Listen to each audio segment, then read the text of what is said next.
High friends, welcome to CRB academy. CRB academy YouTube চ্যানেলে তোমাদের সবাইকে জানাই স্বাগত। ফ্রেন্ডস, তোমাদের ক্লার্কশিপ মেন্স পরীক্ষা এবং আইসিডিএস মেন্স পরীক্ষার জন্য প্রতিদিন ক্লাস চলছে আমাদের চ্যানেলে, প্রতিদিন দুপুর 3টায়। তো এই ক্লাসগুলোতে আমরা রিপোর্ট রাইটিং, সামারি, ট্রান্সলেশন, প্রতিবেদন, সারাংশ এবং অনুবাদ, অর্থাৎ ডেসক্রিপটিভ ইংলিশ এবং ডেসক্রিপটিভ বাংলা, এই দুটো বিষয় আমরা কিন্তু কভার করে দেব। তো ফ্রেন্ডস, আরেকটি গুরুত্বপূর্ণ তথ্য, তোমাদের পিএসসি ক্লার্কশিপ মেন্স পরীক্ষা এবং আইসিডিএস মেন্স পরীক্ষার জন্য আমরা একটি গুরুত্বপূর্ণ পিডিএফ তৈরি করেছি, যার মধ্যে পুরো ডেসক্রিপটিভ ইংলিশ এবং ডেসক্রিপটিভ বাংলা রয়েছে। ওকে, রিপোর্ট রাইটিংয়ের বেশ কিছু গুরুত্বপূর্ণ উদাহরণ এবং রিপোর্ট রাইটিং কীভাবে লিখতে হয়, প্রতিবেদন কীভাবে লিখতে হয়, সারাংশ কী করে লিখতে হয়, সামারি কী করে লিখতে হয়, এর বেশ কিছু গুরুত্বপূর্ণ উদাহরণ এবং অনুবাদ, এগুলো কিন্তু এই পিডিএফে তোমরা পেয়ে যাবে। ওকে, তো ফ্রেন্ডস, চলো শুরু করছি আজকের ক্লাস। তো দেখো, আজকে আমরা স্টার্ট করছি হচ্ছে প্রেসি। তো প্রেসি যখন আমরা করব, আমরা কিন্তু কতগুলো বেসিক কথা আমাদের মাথায় রাখতে হবে, তোমাদের যে কোয়ারিজগুলো আসে। প্রথম কথা হচ্ছে কি, যে প্রেসি যখন তোমরা লিখবে, একটা সুন্দর একটা হেডিং কিন্তু তোমাদের দিতে হবে। তোমাদের অনেকের প্রশ্ন করো যে হেডিং দেওয়ার দরকার আছে কি না। হেডিং একটা অবশ্যই দিতে হবে। নাম্বার টু কথা হচ্ছে কি, তোমরা যদি পারো বক্স কেটে লিখবে। ঠিক আছে, বক্স কেটে লেখা মানে তুমি এরমভাবে তুমি কেটে নেবে। ঠিক আছে, তো এইভাবে কিন্তু তোমরা লিখবে। তো এখানে তোমার কিন্তু লেখাটা আরও মানে কোয়ালিটিটা কিন্তু তোমার মানে দেখতে ভালো, রিপ্রেজেন্টেশনটা আমরা যদি বলি কিন্তু আরও ভালো হবে। তো এই প্যাটার্নটা তোমাকে ফলো করলে ভালো, কারণ পরীক্ষার হলে তুমি যদি সময় না পাও, তখন তুমি ছক কাটতে না পারলে তুমি এমনি লিখবে, কিন্তু এটা করলে ভালো, এটা আমি বললাম। 3 নম্বর কথা হচ্ছে কি, এখানে যেটা করতে হয় যে টোটাল যে ওয়ার্ড রয়েছে, ঠিক আছে, তার 1/3 পোর্শনে কিন্তু তোমাকে লিখতে হবে। মানে মেন যে জিস্ট পোর্শনটা, ঠিক আছে, মেন যে জিস্ট পোর্শনটা তোমাদের কিন্তু নিয়ে তোমাদের লেখার মধ্যে কিন্তু ফুটিয়ে তুলতে হবে। 4 নম্বর কথা হচ্ছে কি, তোমরা অনেকেই প্রশ্ন করো যে ওয়ার্ড যেগুলো আমরা মনে করো যে লিখছি, তো সেক্ষেত্রে কি আমরা টেক্সট থেকে কোনো ওয়ার্ড ডাইরেক্ট হুবহু লিখতে পারি, বা কোনো একটা লাইন হয়তো আমার মাথায় আসছে না, তখন কি সেক্ষেত্রে করতে পারি? আমি বলবো তোমরা যদি সবসময় চেষ্টা করবে যে নিজের ভাষায়, ঠিক আছে, ওন ওয়ার্ডস তোমাকে ইউজ করবে। কারণ কোনো মানে প্যাসেজ থেকে কোনো ওয়ার্ড কিন্তু তোমরা ইউজ করো না, তাহলে কিন্তু কোনো মানে থাকবে না। কারণ তুমি যদি হুবহু লাইনটাকে তুমি তুলে দাও, তাহলে তো সেক্ষেত্রে তোমার দক্ষতাটা কোথায় হলো? সে তুমি প্যাসেজ থেকে তুমি কপি করে দিলে, তাই তোমার দক্ষতাটা এলো না।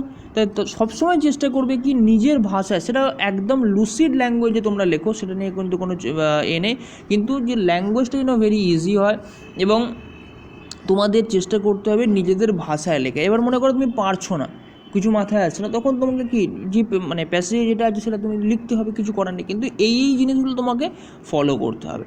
ঠিক আছে, তো দেখো কীভাবে একটা প্রেসি লিখতে হয়, কীভাবে তোমাকে আর সময়টাও কিন্তু আমি তোমাদের যেমন বলেছি, একটা টাইম কিন্তু তোমরা রাখবে। কারণ প্রেসিতে তোমরা যদি দুবার পড়তে যাও, তাহলে কিন্তু অনেকটা সময় চলে যাবে, কিন্তু অসুবিধা হলে দুবার তাড়াতাড়ি পড়তে হবে। ঠিক আছে, তার জন্য রিডিংটা আমার কিন্তু খুব দরকার। তার জন্য নিউজ পেপার আমি তোমাদের আগেও বলেছি। দেখো কীভাবে করবে তোমরা। প্রথমে, the whole party sat down as soon as they had gained the brow of the hill. তো মানে কি, যখন এই পর্বতের আমি যখন চূড়ার কাছে পৌঁছে গেলাম, তখন হোল পার্টি মানে কি, আমার সাথে সাথে যারা ছিল তারা কিন্তু একটু বসলো, তারা একটুখানি রেস্ট নিল। The plateau being somewhat tilted towards the West. আচ্ছা, আর একটা কথা বলে দিই তোমাদের, যেগুলো প্রবলেম হয়, যে কোনো ওয়ার্ড হয়তো তুমি জানো না, কোনো ওয়ার্ডের মানে হয়তো তুমি জানো না, তো তখন সেক্ষেত্রে তুমি অ্যাজিউম করার চেষ্টা করো, সেইখানে ওয়ার্ডটার মানে কি হতে পারে সেটা তুমি you have to assume that.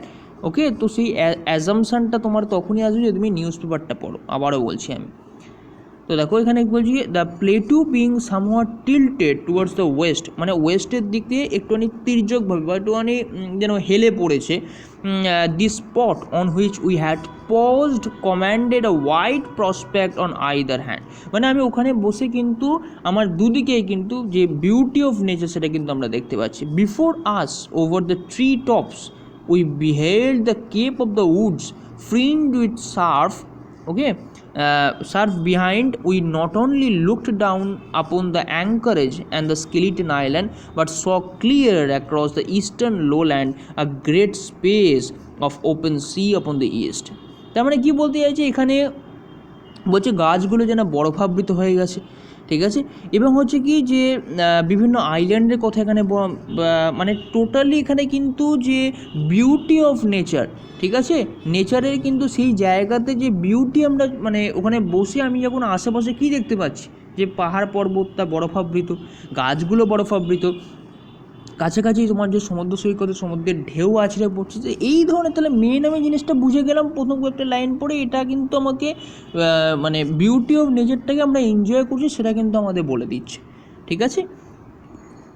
But saw clear across the eastern lowlands a great space of open sea, মানে ওখান থেকে আমরা মানে খোলা চোখে কিন্তু সমুদ্রটাকে দেখতে পাচ্ছি আপন দ্য ইস্ট সাইডে আমরা যদি বলি। Sheer above us rose the Spyglass Hill dotted with single pines. দেখো তোমরা হয়তো জানো না যে হাইন্স মানে কি, ঠিক আছে।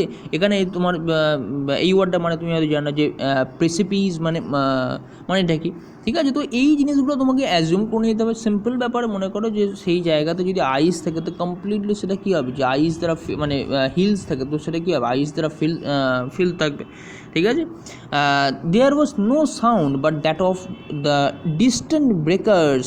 আচ্ছা, ডিস্টেন্ট ব্রেকার্স মানে কি, যে দূরে সমুদ্রের ঢেউটা যে যখন তোমার কী করছে, সমুদ্রের পাড়ে যখন আছড়ে পড়ছে তো তখন মানে তার যে সাউন্ডটা সেটা কিন্তু শোনা যাচ্ছে।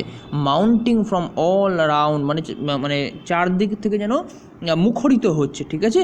And the chip of countless মানে কি অগণিত ইনসেক্ট, মানে পতঙ্গের কথা বলছি, ইন দ্য বোস মানে হচ্ছে তোমার ঝোপঝাড়ে, ঠিক আছে। মানে আমরা ওই জায়গাটাতে নাম্বার ওয়ান কী করছি, বিউটি অফ নেচারটা আমরা দেখতে পাচ্ছি।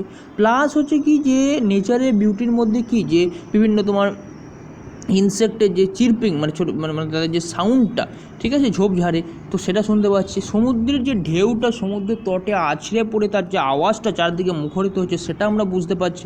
তো এই যে ছোটো ছোটো জিনিসগুলো আমরা কিন্তু মানে একবার পড়লেই কিন্তু বুঝে যাবো এগুলো।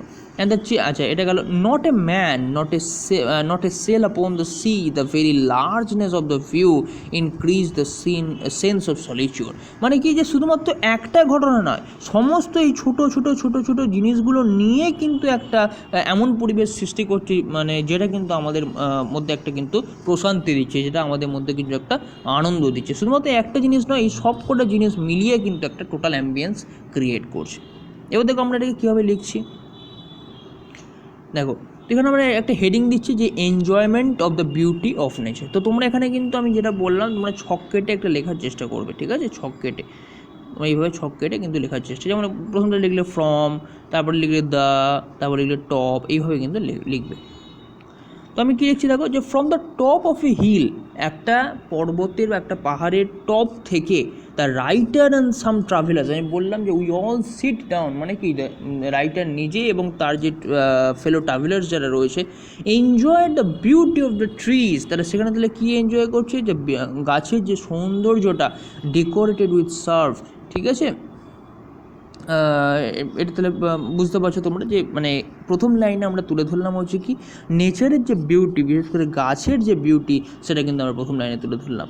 সাম islands and the other beauties of nature, this great beauty and pleasing sound, মানে সমস্ত কিছু মিশানোর কথা আমি বলছি, যে ছোটো ছোটো জিনিস, যেমন তোমার যে পাহাড় যেগুলো বরফাবৃত, গাছ যেগুলো বরফাবৃত, সমুদ্রের তীরে যে মানে সমুদ্রের তীরে যে সমুদ্রের ঢেউগুলো আছড়ে পড়ছে সেটা, এই ছোটো ছোটো জিনিসগুলোকে আমার কিন্তু লেখার মধ্যে যেন উঠে আসে, কিন্তু সেটা আমি নিজের ভাষায় খুব একদম লুসিড সহজ ল্যাঙ্গুয়েজে, সিম্পল ল্যাঙ্গুয়েজ আমি ইউজ করছি।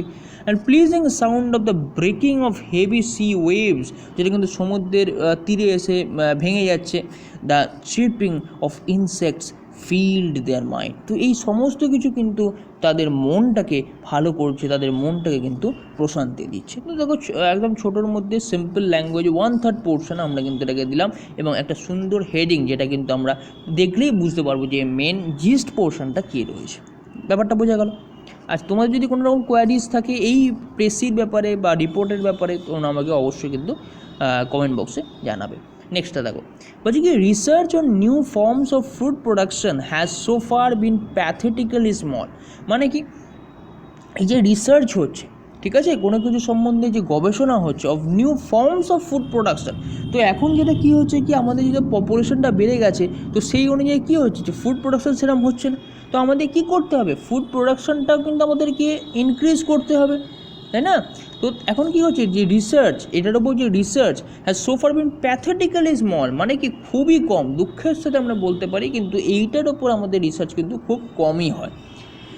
The limited progress which has been achieved, যে মানে যতটুকু অ্যাচিভ করা গেছে, যতটুকু সাকসেস আমরা এই ক্ষেত্রে অ্যাচিভ করতে পেরেছি, is due more to the enthusiasm of individuals, মানে কি নিজেদের উদ্যোগে, ঠিক আছে, কয়েকজন পার্টিকুলার ব্যক্তির উদ্যোগে কিন্তু আমরা এটা হয়েছে, than the planning of the গভর্নমেন্টের তরফ থেকে কিন্তু খুব একটা বেশি উদ্যোগ নেওয়া হয়নি এই ব্যাপারটার জন্য। If the money and man power, এই দুটো জিনিস, দ্য বেসিক থিংস, তো এই দুটো devoted to the space research, আমরা যেটাকে স্পেস রিসার্চের জন্য যেটাকে ইউজ করছি, could be diverted to this type of scientific problem. আমাদের কী করা উচিত, এখান থেকে আমাদের শিফট করে আমাদের আগে খাদ্যের যোগানটা বৃদ্ধির জন্য এই ধরনের যে সায়েন্টিফিক প্রবলেম, সেটাতে কিন্তু আমরা ইনভেস্ট করতে পারি মানি এবং ম্যান পাওয়ারটাকে। We might soon find a solution, আমরা কিন্তু খুব সহজেই এটা একটা সলিউশন, এটা একটা উত্তর আমরা কিন্তু মানে রেমেডি একটা কিন্তু এর খুঁজে পাবো।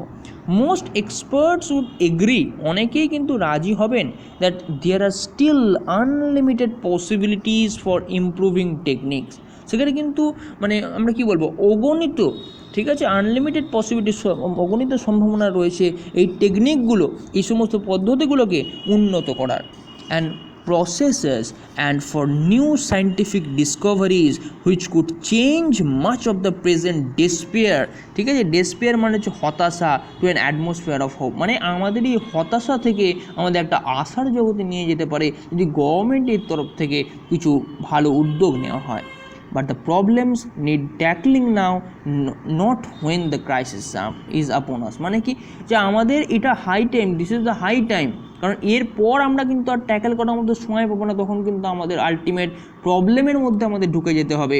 কিন্তু আমরা যদি এখন থেকে যদি এটা রেমেডি খোঁজার চেষ্টা করি, আমরা কিন্তু আলটিমেট যে আমাদের রেমেডি সেটা কিন্তু আমরা পেয়ে যাব এবং সেটাকে ইমপ্লিমেন্ট আমরা করতে পারবো। ঠিক আছে, এবার এখানে দেখো হেডিংটা আমি দিচ্ছি কি, how to solve the problems regarding food production. তো ফুড প্রোডাকশানের ব্যাপারে যে প্রবলেমটা, সেটাকে আমরা কীভাবে সলভ করবো, সেটাই হচ্ছে আমাদের এই প্যাসেজটার main জিস্টটা।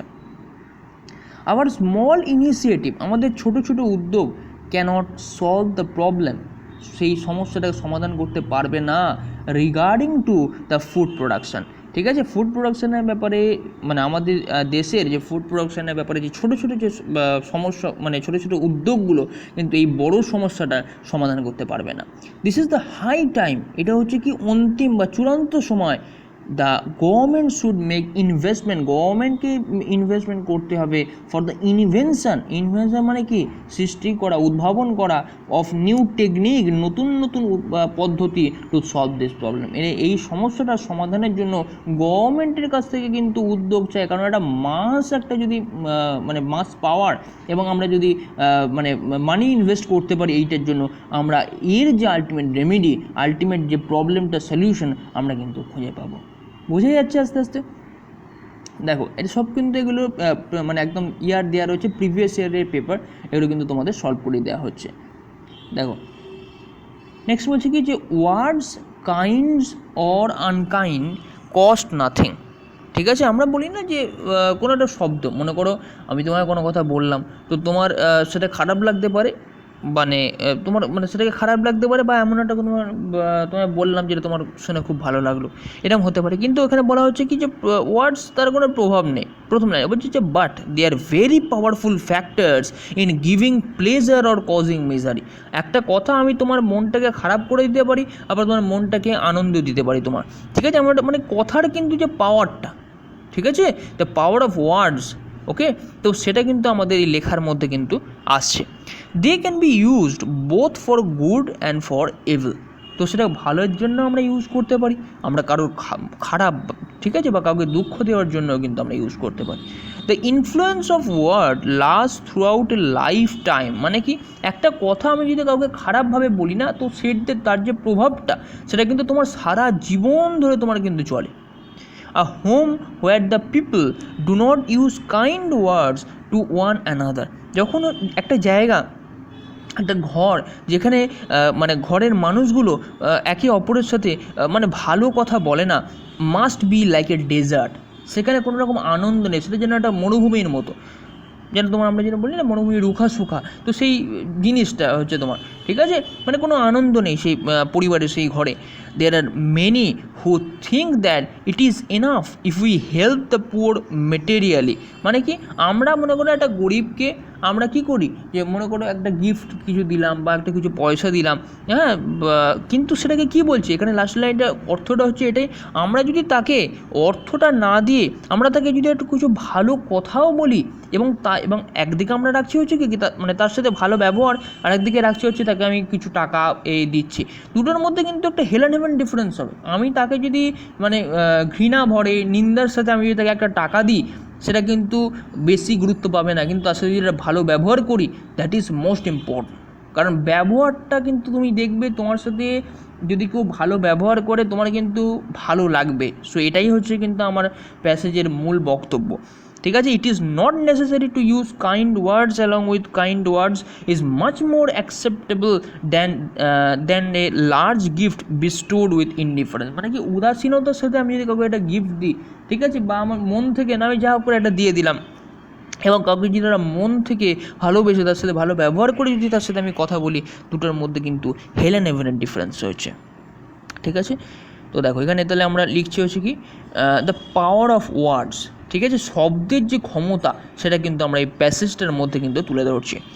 A good word can fill our mind with happiness, একটা ভালো শব্দ আমাদের মনটাকে আনন্দে ভরিয়ে দেয়, বাট অ্যান এভিল ওয়ার্ড, একটা বাজে কথা, একটা বাজে শব্দ throws us into world of sadness, আমাদের একটা বাজে কথা আমাদেরকে একটা দুঃখের জগতে যেন ঠেলে ফেলে দেয়, ঠিক আছে। একদিকে হচ্ছে কি যেন আমাদের মনটাকে আনন্দে ভরিয়ে দিচ্ছে, আর একদিকে হচ্ছে কি আমাদের দুঃখের জগতে আমাকে ঠেলে ফেলে দিচ্ছে।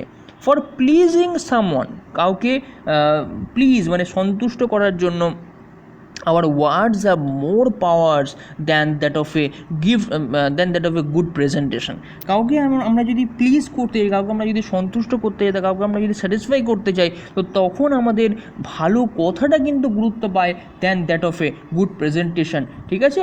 তো আমরা যদি একটা ভালো কথা কারোর সাথে বলি সেটা কিন্তু আমাদের বেশি ওয়েটেজ পাবে, সেটা কিন্তু আমাদের বেশি গুরুত্ব পাবে নাকি তোমরা একটা ভালো প্রেজেন্টেশন আমি কাউকে দিচ্ছি, ঠিক আছে। তো এখানে তোমরা বুঝতে পারলে যে কীভাবে আমি লিখলাম, এবং তোমরা প্র্যাকটিসটা করো বিভিন্ন তোমাদের অনলাইন হোক বা বিভিন্ন বই যেগুলো তোমরা করছো সেখান থেকে তোমরা প্র্যাকটিস করতে পারো, একটা মডেল অ্যান্সার মানে মডেল কোশ্চেন নিলে সেরকম। আর আরেকটা কথা বলি যে সময় ধরে তোমরা কিন্তু লেখো, সময় ধরে না করলে তোমরা কিন্তু পারবে না। আমি বারবার একটা কথা বলছি, নিউজ পেপারটাকে পড়ো এবং ক্লাসগুলো অবশ্যই ফলো করো প্রত্যেকটা।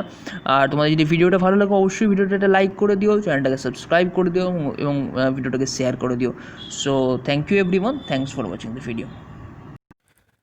ফ্রেন্ডস, এই হলো আজকের গুরুত্বপূর্ণ ক্লাস। যদি ক্লাসটি ভালো লেগে থাকে অবশ্যই তোমরা এই ভিডিওটিকে লাইক করবে। এছাড়া তোমাদের ক্লার্কশিপ মেন্স পরীক্ষা এবং আইসিডিএস মেন্স পরীক্ষার পেপার 1 এবং পেপার 2 অর্থাৎ ডেসক্রিপটিভ ইংলিশ এবং ডেসক্রিপটিভ বাংলার জন্য আমরা যে পিডিএফটি তৈরি করেছি সেই পিডিএফে তোমরা কী কী পাবে একবার দেখে নাও। প্রথমে তোমরা পেয়ে যাবে ইংরেজি রিপোর্ট কীভাবে লিখতে হয়।